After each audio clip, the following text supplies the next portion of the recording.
아멘. 오늘 함께 보실 말씀은 호세아 13장 1절에서 8절까지 말씀입니다. 호세아 13장 1절에서 8절까지의 말씀입니다.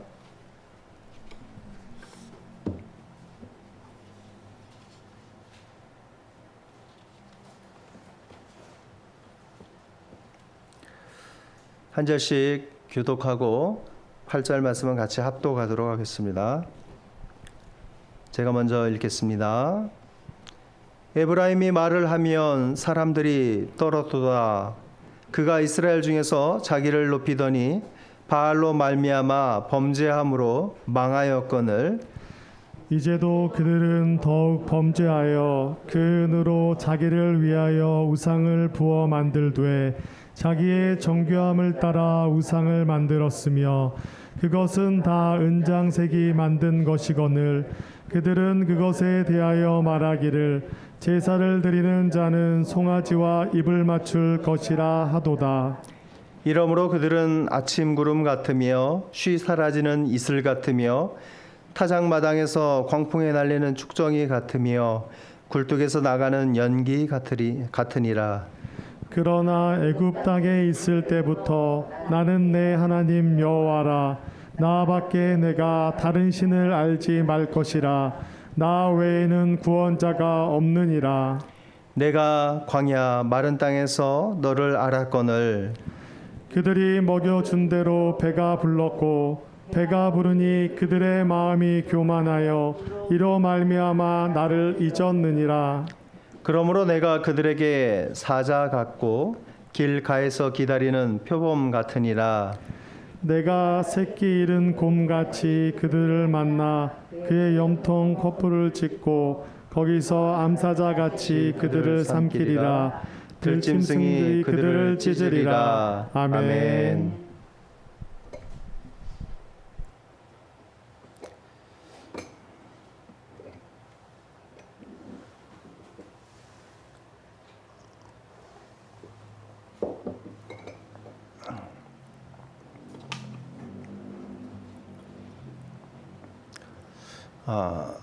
요즘 가정에서 반려견을 키우는 인구가 많이 늘어났습니다.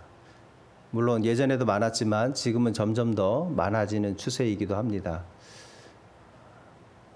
그 개를 키우는 사람들은 개를 정성으로 돌보는 사람이 있는가 하면 어떤 사람은 별로 신경 쓰지도 않고 알아서 잘 지낼 거로 여기며 살아갑니다. 이 개들에게는 지능이 있습니다. 그래서 사람들의 눈빛과 사람들의 손짓 발짓을 보면 어떤 위험이 있을지 또는 이 사람이 나를 이뻐해서 이렇게 행동하는지 그것을 구별하고 분간할 줄 압니다. 그들의 눈빛을 보면 자신을 선대하는 자에게는 한없이 충성하고 또 그렇지 않은 경우에는 극도의 공포감을 가지고 또 죽음의 날을 기다리는 경우들도 있습니다.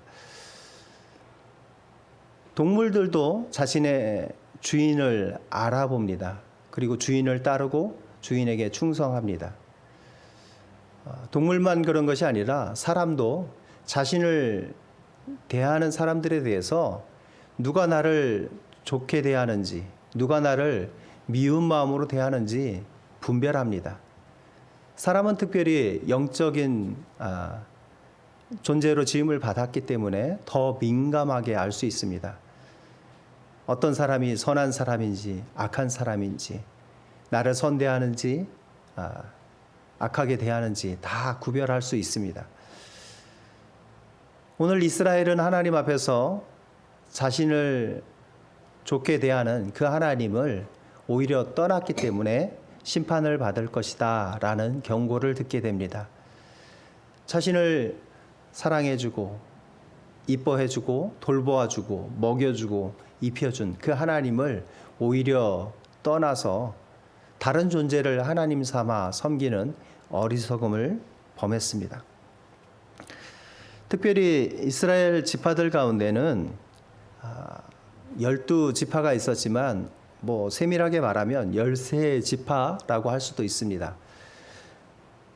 요셉 지파에서 두 지파가 나왔습니다. 에브라임과 므낫세 지파입니다. 그 중에서 이 에브라임이 굉장히 강력한 지파가 되었습니다. 힘이 있는 지파가 되었다는 것입니다. 그들의 영향력이 크고 또 그들은 커진 영향력으로 말미암아 발언권도 세지게 되었습니다. 그래서 사사시대에도 이 에브라임 지파가 무언가 한마디 할 때마다 사사들도 긴장하고 많은 사람들도 긴장합니다. 왜냐하면 그들의 마음에 들지 않으면 또 지파끼리 싸우는 일들이 생겨날 수 있기 때문입니다. 가족 안에도 보면 영향력이 큰 사람이 존재합니다. 대개의 경우는 첫째들이 그렇겠지만 그렇지 않은 집안들도 있습니다. 그 자녀들이 한마디 한마디 하는 것에 따라 모든 결정이 바뀌기도 하고 또 때로는 그 부모님이 여전히 그 자녀들 위에 또 여전히 힘을 행사하며 그 한마디면 자녀들이 다 따르고 쫓아가기도 합니다. 이렇게 힘있고 목소리가 컸던, 권위가 있었고 존중받는 지파였던 에브라임이 하나님 앞에서 교만했다라고 말씀하고 있습니다. 교만하게 되니까 하나님을 떠났고 그들이 범죄했고 그들이 결국 망하는 길로 가게 되었다라고 성경은 기록해 줍니다. 하나님께서는 광야의 이스라엘을 굉장히 선대해 주셨습니다. 아무것도 없는 그들을 하나님께서 사랑으로 인도하시고 그들을 풍부하고 넉넉한 곳으로 이끄셨습니다. 그들을 먹이셨습니다. 그런데 그 가나안 땅에서 그들과 함께한 자들이 풍요롭게 한다라고 생각하니까 그들이 하나님 앞에서 변했습니다. 변질되었다는 것입니다. 하나님을 잊어버리고 하나님을 왕 삼는 대신에 하나님의 통치, 하나님의 지배를 받는 것이 아니라 이제는 자신들도 이웃 나라들처럼 강력한 리더십, 왕을 필요로 한다는 것을 깨닫게 되고 그것을 또 하나님에게 요구했습니다. 그런데 사실 그 이스라엘에 왕이 있었습니다. 왕이 누구십니까? 하나님이셨습니다. 그들은 왕 대신 하나님을 눈에 보이지 않는다고 해서 눈에 보이는 인간적인 왕으로 대체하려고 한 것입니다. 그럼에도 불구하고 인간 왕을 원하는 그들의 요구를 하나님께서는 들어주시고 그들에게 왕과 지도자를 주셨습니다. 우리가 보통 헌신이라는 단어를 사용할 때 보면 이것이 이제 충성이라는 개념과 연결되어 있고 또 누군가를 향한 열심 또 그 마음을 이야기합니다. 충성도를 이야기할 수 있습니다. 그런데 이 헌신이라는 것은 번영과 좀 관계가 있습니다. 궁핍하고 어려울 때 누군가를 품어주고 그 사람을 이제 자신의 가까이 두면서 계속 잘 될 수 있게 서포트 해주면 이 사람은 처음에는 자신을 그렇게 이끌어주는 사람에 대해서 충성을 맹세합니다. 평생 헌신하겠노라 다짐하지만 조금 더 부유해지고 권력의 맛을 누리고 또 힘이 세지면 발언권도 세지고 권력의 맛을 들이면 자신의 주인을 배반하는 경우가 있습니다. 뭐 연예계든 정치계든 또 경제계든 그런 예를 흔하게 볼 수 있습니다. 처음에는 뭐 로드 매니저 이렇게 운전하는 역할을 하던 그 사람이 나중에는 자신의 본분을 잊어버리고 사람들을 쥐락펴락하면서 그 권력의 맛에 취해 모든 겸손함을 잊어버리고 살아가기도 합니다. 아무것도 없는 상태에서 어느 정도까지는 이 헌신과 번영은 비례합니다. 사람이 번영하게 되는 그 높이를 따라서 점점 더 헌신을 많이 합니다. 그런데 어느 일정 순간이 지나면 번영하면 번영할수록 이 헌신의 양이 어느 순간 내려가기 시작합니다. 이스라엘이 그 단계를 밟아가고 있다는 것입니다. 번영하게 되니까 그 헌신의 정도가 떨어지는데 나중에는 이렇게 생각합니다. 헌신이 없어도 내가 번영을 유지하고 더 잘 될 수 있겠구나라고 생각합니다. 헌신 때문에 번영이 온 것이 아니라 자신이 잘나서, 자신이 잘해서, 자신 안에 있는 그 능력치가 헌신과 상관없이 나의 번영을 이끌었다. 나를 이 자리에 오게 했다라는 착각 속에 살게 됩니다. 장사하는 사람들 보면 처음에는 개업하고 한동안 손님들이 많습니다. 보통 이것을 개업발이라고 합니다. 초창기에 손님들은 궁금해서, 그 맛이 궁금해서, 또 그 집이 사람들이 몰리니까 너도 나도 한 번씩 가보자라고 해서 갑니다. 그런데 한 번 가고 나서 뭔가 특별한 것을 찾지 못하거나 또 음식의 맛이 질이 좋다거나 하지 못하다는 것을 깨닫게 되면 발길을 끊게 됩니다. 점점 더 사람들이 줄어듭니다. 잠깐 개업과 함께 쭉 많이 찾던 손님들은 일정 시간을 지나면서 줄어들게 되기도 합니다. 우리의 사랑도 그럴 수 있습니다. 처음에 첫사랑은 굉장히 뜨겁지만 이 사랑은 오래 지속되지 못하고 어느 순간 정점을 지나며 권태기에 접어들고 그 사랑이 서서히 식어집니다. 과거에는 자신의 배우자를 향해서 온갖 열정과 또 온갖 아름다운 말들로 포장해서 또 이렇게 사랑한다 고백하지만 점점 더 식어질 수 있습니다. 사람의 마음에 있는 것으로만 사랑하게 되면 그렇습니다. 그러나 우리가 성령의 사람이 되면 그 사랑의 깊이는 세월이 흘러도 여전히 유지할 수 있고 더 깊은 사랑, 또 더 고귀한 사랑으로 나아갈 수도 있습니다. 그것은 우리가 하는 것이 아니라 하나님의 성령이 우리를 이끄시고 넓은 마음과 이해할 수 있는 마음과 또 은혜의 마음을 주시면 상대방의 허물도, 배우자의 허물도, 부족함도 자신이 채워주고 더 이끌어주고 상대방은 또 나의 단점들을 보완해주고 이런 관계 속에 둘 다 같이 동반 성장할 수 있습니다. 이스라엘과 하나님의 관계는 이스라엘의 헌신이 없어도 하나님은 스스로도 이미 충분하신 분이십니다. 이스라엘이 없고 다른 민족을 택할 수도 있습니다.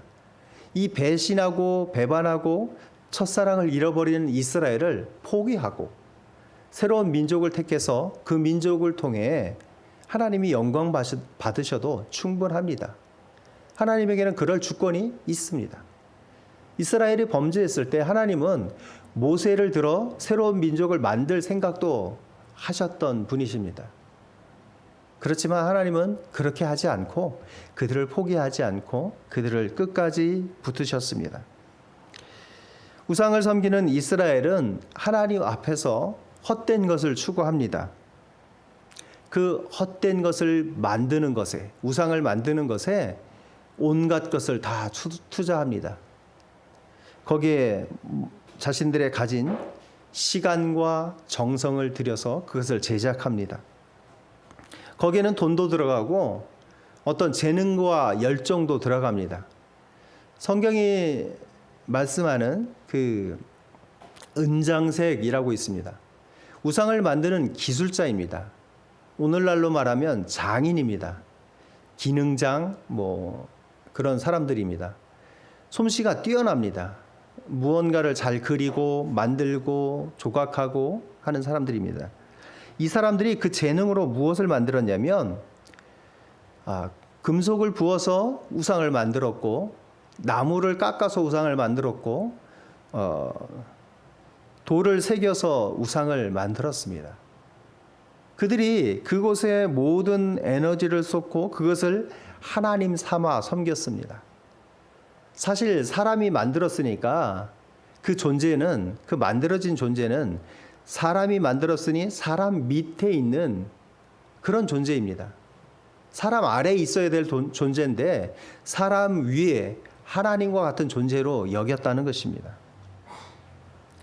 그들은 제사를 드리면서 사람을 특별히 제물로 바치면서 그 송아지 우상에 자신들의 입을 맞추었습니다.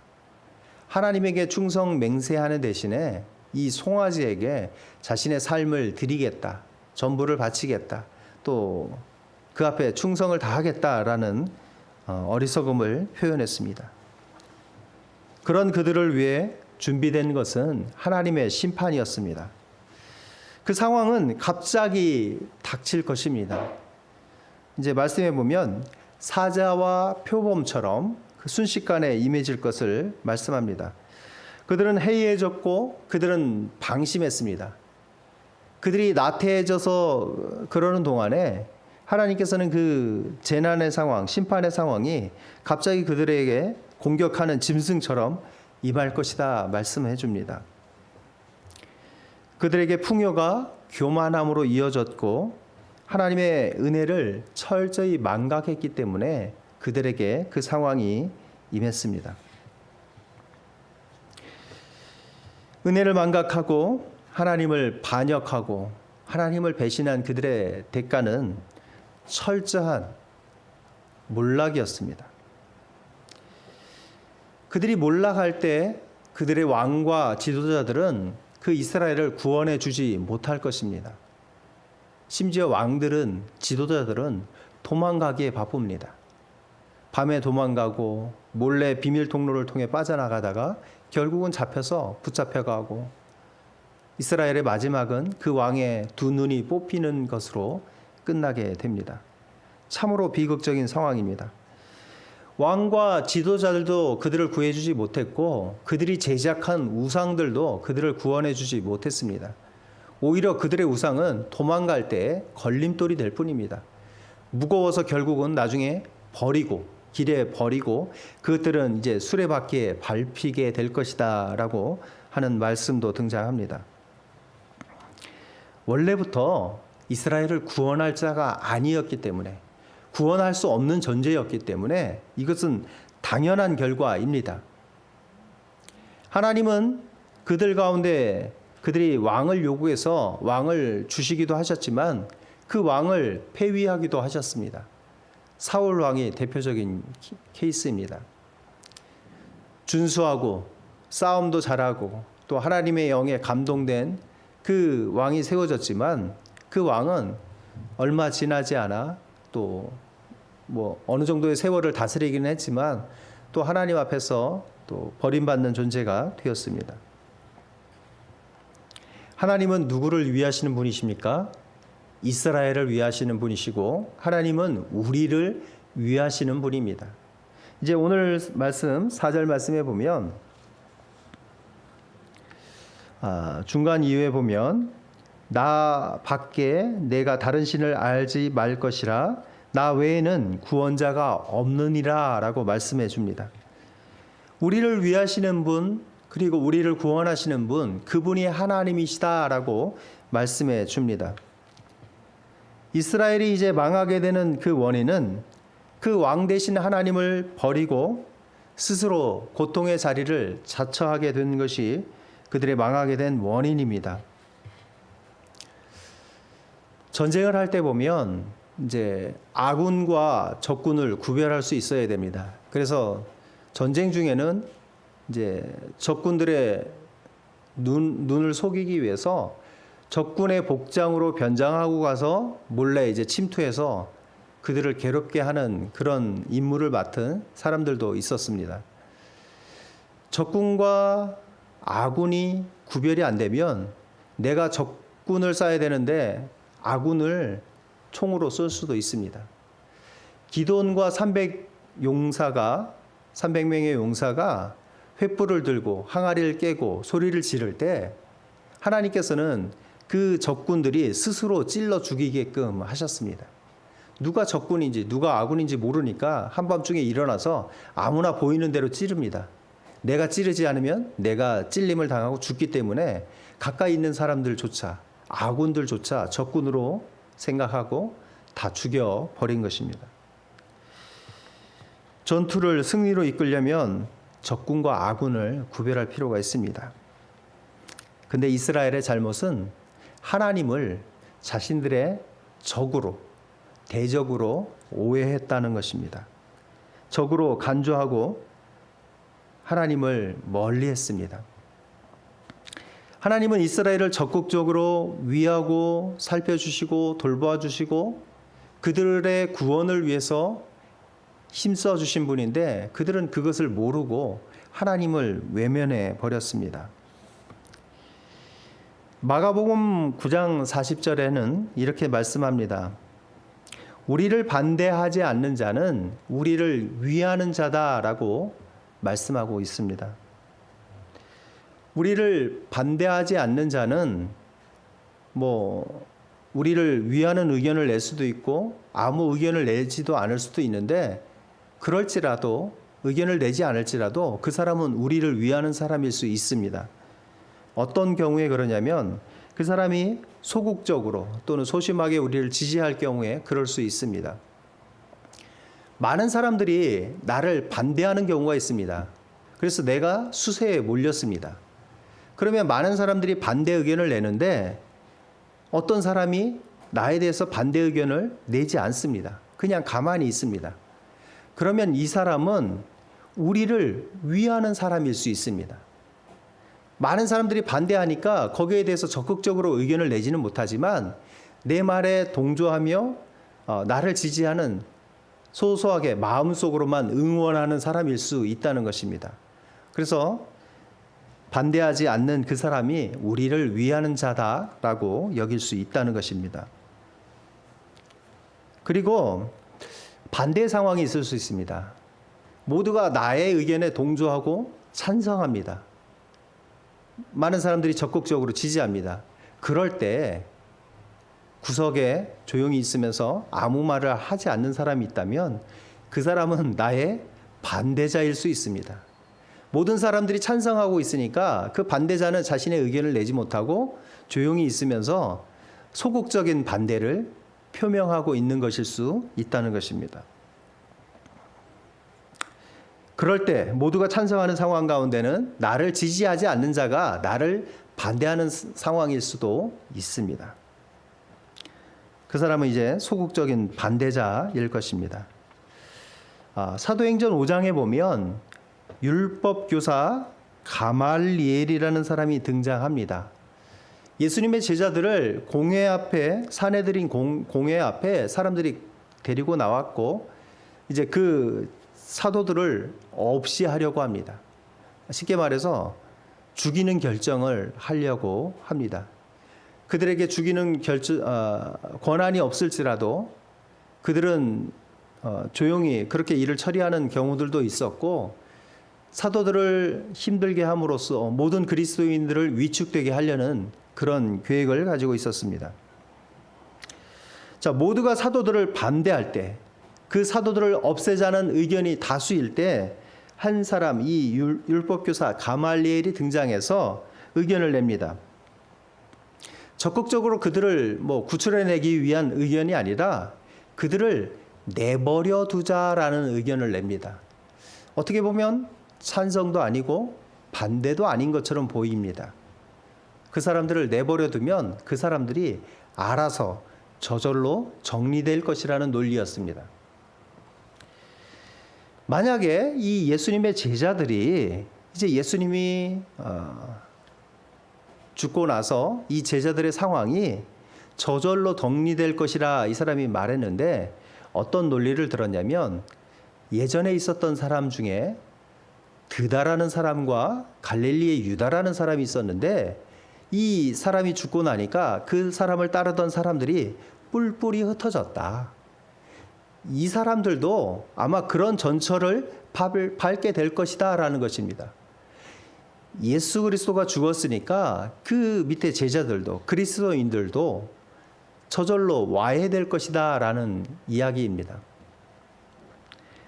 만약에 그 사람들이 사람으로 인해서 생겨난 것이면 저절로 망할 것이고 만약에 하나님께서 그들을 이끄시는 것이라면 우리가 하나님의 뜻에 반하는 행동을 하는 것이다. 그러니까 그 사람들을 해하지도 말고 그냥 내버려 두자라는 의견을 냅니다. 어떻게 보면 이 가말리엘이라는 율법 교사는 예수님과 함께한 그 제자들 그리고 그리스도인들의 편에 서서 옹호해 준 위하는 자로 선 사람이라고 말할 수 있습니다. 하나님은 이스라엘을 위하시는 분이십니다. 이스라엘을 위한 구원자시고 우리의 구원자이십니다. 그 하나님에 대해서 성경은 또 이렇게 표현합니다. 우리의 대적, 우리의 원수에 대해서 그 원수에 대해서 원수가 되어주시는 분, 그 대적에 대해서 대적이 되어주시는 분으로 말씀하고 있습니다. 보통 부정의 부정은 긍정이다라고 이야기합니다. 우리의 대적의 대적이면 나와 같은 편이라는 것입니다. 나의 원수의 원수면 그 원수와 미워하는 관계에 있으면 나와 한 편이라는 이야기입니다. 하나님이 우리의 편이 되어주시겠다라는 것입니다. 출애굽기 23장 22절 말씀인데요. 내가 하나님이 보내신 그 사자의 목소리를 잘 청종하고 내 모든 말대로 행하면 내가 내 원수에게 원수가 되고 내 대적에게 대적이 될지라 라고 말씀해 줍니다. 하나님이 함께 하시면서 나의 편이 되어 주신다면 우리는 바로 앞에 선 모세처럼 두려워할 것이 없는 존재로 살아갈 수 있습니다. 아무리 죽인다고 협박을 할지라도 겁날 것이 없습니다. 사람들이 제일 두려워하는 어떤 것이 있습니다. 그것은 사망입니다. 사망을 피해갈 수 있는 사람은 아무도 없고 대대로 우리를 위협하고 또한 죽음 앞에 연약하다는 것을 그 사망은 알고 있습니다. 그래서 사망이라는 것이 우리를 그 앞에 굴복하게 만들었습니다. 우리를 힘들게 하는 그 최고의 대적 사망에 대해서 맞설 수 있는 그런 인간은 아무도 없습니다. 죽음을 이겨야 되는데 죽지 않고 살아 있어야 되는데 그것을 이룬 사람은 아무도 없습니다. 그 원수를 예수 그리스도께서 죽음 가운데 나아가셨다가 부활하심으로써 그 첫 번째 승리를 보여주셨습니다. 그리고 우리를 그 사망의 포로 가운데서 우리를 구원해 주셨습니다. 예수 그리스도께서 그렇게 행하심으로 모든 이제 믿는 자들이 사망으로부터 자유하게 되고 노연하게 되고 그것을 승리할 수 있는 기반과 발판이 마련된 것입니다. 하나님이 우리를 위하시는 강하신 구원자시라면 죽음이나 사망이 우리를 두렵게 할 수도 없고 우리를 해칠 수도 없습니다. 하나님은 모든 그 믿는 자들, 신실한 자들을 위해서 육체적인 죽음에 대해서도 승리하게 하실 것이며 마지막에 영원한 심판 가운데서도 우리가 그 승리의 자리를 맛보게 하실 것입니다. 우리는 우리를 건져낸 자, 구원하시는 하나님에 대해서 우리는 그 하나님을 대적하지 말고 살아가야 합니다. 우리 편인데 우리를 위하시는 그분인데 왜 우리가 그분하고 등 돌리고 척을 지고 그분과 원수 맺는 관계로 나아가려고 합니까? 그러면 안 됩니다. 고린도전서 15장 말씀에 이제 호세아 13장 말씀을 인용해서 이렇게 이야기합니다. 호세아 13장 14절에 있는 말씀을 이제 인용하면서 그 사망과 관련돼서 그리스도인의 승리를 노래하고 있습니다. 고린도전서 15장 말씀을 제가 읽어드리겠습니다. 사망아 너의 승리가 어디 있느냐? 사망아 내가 쏘는 것이 어디 있느냐? 사망이 쏘는 것은 죄요 죄의 권능은 율법이라. 우리 주 예수 그리스도로 말미암아 우리에게 승리를 주시는 하나님께 감사하노니 그러므로 내 사랑하는 형제들아 견실하며 흔들리지 말고 항상 주의 일에 더욱 힘쓰는 자들이 되라. 이는 너희 수고가 주 안에서 헛되지 않은 줄 알미라. 아멘. 우리가 예수 그리스도로 말미암아 우리에게 승리를 주시는 그 하나님에게 감사할 것을 말씀하고 있습니다. 사망에 대하여 승리를 선포하셨습니다. 우리를 건져낸 자, 우리를 구원한 자를 대적하는 그 어리석은 행위를 할 것이 아니라 그 하나님을 위하여 거룩하고 신실한 자로 살아가야 합니다. 하나님 앞에 감사하며 살아가야 될 것입니다. 항상 기뻐하고 범사에 감사하고 쉬지 말고 기도하는 우리의 삶이 되어야 될 것입니다. 우리가 감사해야 될 감사의 내용들은 이런 것들일 것입니다. 하나님이 내 편이시다라는 것. 하나님이 나와 싸우는 자의 편이 아니라 나와 싸우는 자의 원수가 되심으로 나와 한편이라는 것, 그것을 감사해야 될 것입니다. 하나님을 대적하여 싸운다는 것은 너무나 어렵기 때문입니다. 그리고 우리는 그 하나님이 우리에게 은혜를 베풀어 주심을 인해서 감사해야 될 것입니다. 원수하고 싸워 주시는 것에서 그치는 것이 아니라 원수에 대해서 싸워 주실 뿐만 아니라 우리의 모든 필요를 공급해 주시기 때문입니다. 우리의 먹을 것과 입을 것과 우리에게 필요한 사람들을 붙여주시고 또한 우리에게 지혜를 넣어주시고 또 우리의 말할 것과 행할 것을 일러주시는 분이십니다. 모든 환난 가운데서도 담대하게 그것을 이겨나갈 길을 열어주시는 분이 하나님이십니다. 우리는 그 하나님 앞에 우리가 죄를 저장하지 않도록 행해야 할 것입니다. 죄를 쌓아놓는 어리석음을 범하면 안 됩니다. 우리가 컴퓨터에 어떤 데이터들을 저장해 놓듯이 우리의 삶 가운데 죄의 기록들을 하나하나 쌓아간다면 결국 그것은 하나님의 진노와 심판을 자초하는 행위입니다. 죄는 털고 벗어버려야 합니다. 순간순간 하나님 앞에 자복하고 하나님 앞에 그 용서함을 받아야 합니다. 오늘 교동문 가운데 사유하심이라는 단어가 등장하는데 그 사유하심은 우리의 죄를 용서해 주신다는 것입니다. 우리를 긍휼히 여겨주시고 우리 안에 있는 죄를 하나님 앞에 자복한다면 하나님께서 기꺼이 용서해 주시고 우리를 그 죄로부터 멀어지게 하실 것입니다. 사망은 우리를 지배할 수 없고 우리는 결국 하나님으로 말미암아 승리하게 될 것입니다. 구원자 하나님이 오늘도 우리와 함께 하십니다. 그 하나님이 우리를 구원하실 뿐만 아니라 구원해 주시고 내버려 두시는 것이 아니라 오늘도 우리를 위하시며 우리를 돌보고 계십니다.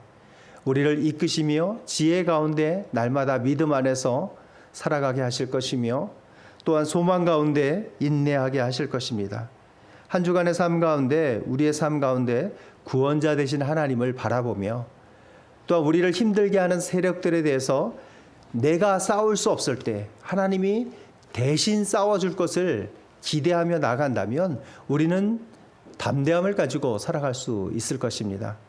한 주간의 모든 전쟁 같은 일상 가운데 전쟁 같은 그 삶 가운데서도 우리가 승리를 바라보며 승리를 맛보며 우리에게 승리를 허락하시는 그 하나님을 찬송하는 한 주간 되시기를 축복합니다. 기도하겠습니다. 하나님, 우리의 구원자가 되어 주시옵소서. 우리를 향하여 시비 걸고 우리를 넘어뜨리려 하고 우리를 힘들게 하려는 자들이 있습니다. 우리를 사망 가운데 나아가게 하려는 자들이 있습니다. 하나님, 그들을 우리의 지식으로 우리의 지혜로 대하고자 한다면 우리는 두려울 뿐입니다. 그들과 맞서 싸울 힘과 용기도 없습니다. 그러나 하나님께서 우리를 대신하여 싸워주시면 우리는 승리를 맛볼 수 있습니다. 하나님, 우리와 함께하여 주시옵소서. 우리의 손을 붙들어 주옵시고 우리의 마음을 담대케 하여 주옵시고 우리에게 지혜를 넣어주사 올바른 말들을 하게 하시고 또한 상대를 자극하지 않는 말들로 또한 그 모든 위기의 순간을 잘 넘겨가며 또 지혜롭게 살 수 있도록 붙들어 주시옵소서. 하나님, 우리의 가족 안에도 더욱더 사랑의 말들이 넘쳐나기를 원합니다. 서로가 사랑하기 때문에 우리의 말들은 더 거칠어질 수 있습니다. 우리가 사랑할수록 더 많은 아름다운 말들로, 사랑의 말들로, 격려의 말들로 위로하며 격려하며 힘내게 하고, 또한 그 사랑이 더 견고하여짐으로 또 하나님 안에서 승리를 맛보고 기쁨을 맛보고 생명과 회복을 맛보는 귀한 가정들 되게 하여 주시옵소서. 하나님이 우리의 주인이 되어 주신다면 우리의 가정은 또한 주 안에서 평안할 것입니다. 우리가 한 하나님 안에서 믿음으로 하나 되게 하시고 사랑으로 하나 되게 하시고, 또한 서로를 위해서 날마다 기도해 주며 또 잘 되기를 또 하나님 앞에 간구하며 살아갈 수 있게 붙들어 주시옵소서. 하나님께서 함께 하실 줄 믿고 감사드리며 이 모든 것 예수 그리스도의 이름으로 기도합니다. 아멘.